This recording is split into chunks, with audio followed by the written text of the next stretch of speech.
Hello friends, welcome back to finance learning. इस video में आपको बताने वाले हैं कि इनकम टैक्स क्या होता है। साथ ही साथ हम बताएंगे कि कैसे आप ज़्यादा से ज़्यादा अपने इनकम टैक्स को सेव कर सकते हैं। सबसे पहले वीडियो को लाइक कर ले एंड चैनल को सब्सक्राइब। सबसे पहले हम जानेंगे कि इनकम टैक्स क्या होता है। गवर्नमेंट ने सारे इंडिविजुअल्स एंड बिजनेसेस से उनके अर्नड इनकम पे एक टैक्स चार्ज करती है, जिसको हम इनकम टैक्स बोलते हैं। And according to the income tax act 1961, government ने एक इनकम ब्रैकेट सेट किया है, जिसके अकॉर्डिंग वो टैक्स चार्ज करती है किसी भी इंडिविजुअल से या फिर किसी भी बिजनेसेस से। चलिए उस इनकम ब्रैकेट्स को पहले हम समझते हैं। आपको बता दें, अगर आपकी अर्निंग अप टू 2.5 लाख है ना, तो आपको 0 टैक्स देना है। अगर आपकी अर्निंग्स 2.5 से 5 लाख के बीच में है तो आपको 5% टैक्स देना है। एंड आपकी अर्निंग 5 लाख से 7.5 लाख के बीच में है तो 10% देना है। 7.5 से 10 लाख है तो 15%, 10 to 12.5 के बीच में है तो 20%, एंड 12.5 से 15 के लिए है 25%, एंड एबव 15 लाख के लिए है 30%। ओके, नेक्स्ट हम जानेंगे ना कि किन मेथड्स को अपना के ना इनकम टैक्स को ज़्यादा से ज़्यादा सेव कर सकते हैं। सबसे फर्स्ट है ना section 80C। Under this section ना अगर हम कोई भी इन्वेस्टमेंट करते हैं, फिर एक्सपेंसेस करते हैं, EPF हो गया या फिर नेशनल सेविंग सर्टिफिकेट्स हो गया, सुकन्या समृद्धि हो गया, नेशनल पेंशन सिस्टम हो गया, NPS,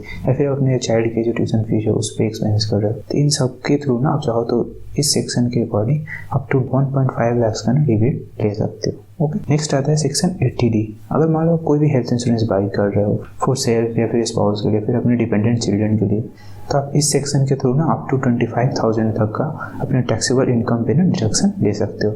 वही अगर आप अपने mother father like senior citizen के लिए कोई हेल्थ इंश्योरेंस बाई कर रहे हो तो आप अप टू 30,000 तक का ना अपने टैक्सेबल इनकम का एक्स्ट्रा डिडक्शन कर सकते हो under section 80D। Okay, next आता है सेक्शन 80E।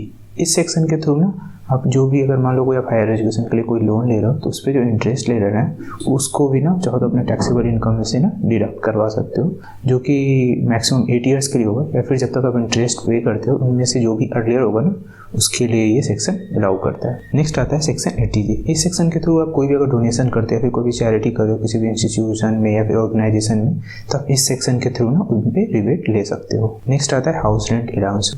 मान लो किसी कंपनी में जॉब कर रहे हो एंड आपकी एम्प्लॉयर ना आपको हाउस रेंट अलाउंस दे रही है, तो आप इस सेक्शन के थ्रू ना सेक्शन 1013A के थ्रू जो भी आपका जो एम्प्लॉयर जो आपको हाउस रेंट अलाउंस दे रही है ना, वो भी आप चाहो तो टैक्सेबल इनकम से ना डिडक्ट करवा सकते हो।